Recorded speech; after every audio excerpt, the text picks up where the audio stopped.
আমরা শুনেছি আমাদের মা চাচারা গ্রামে বলতেন যে এই শোনো, তোমরা মহিষের কুরবানি দিও না, মহিষের গায়ে লোম কম, গরুর কুরবানি দাও, গরুর গায়ে লোম বেশি। কেন? প্রত্যেক লোম সমান এক নেকি হবে। মিথ্যা কথা, নবীর নামে মিথ্যা কথা ছড়ানো হয়েছে, জাল হাদিস। কে জবাব দিবে? কিয়ামতের মাঠে নেকির পাল্লায় এই কুরবানির গরু, নাড়ি ভুঁড়ি সবকিছু ওই নেকির পাল্লায় চাপিয়ে দেওয়া হবে। এই হাদিস আমাদেরকে শোনানো হয়েছে, এই হাদিস মিথ্যে। এর জবাব কে দিবে?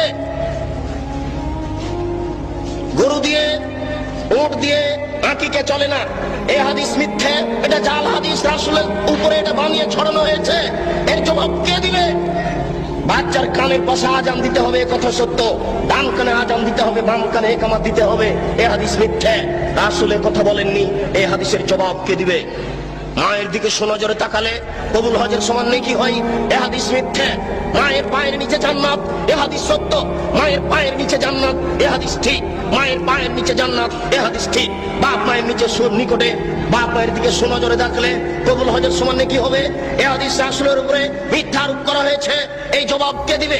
এই জন্য মনে রাখবেন, রাসূল সাল্লাল্লাহু আলাইহি ওয়াসাল্লাম একদা যাচ্ছিলেন মেরাজে জিবরাইল আলাইহিস সালামের সাথে। তিনি দেখলেন কতগুলি লোকের জিহ্বাকে আগুনের কেঁচি দিয়ে কেটে দেওয়া হচ্ছে, কতগুলি লোকের জিহ্বাকে আগুনের কেঁচি দিয়ে কেটে দেওয়া হচ্ছে।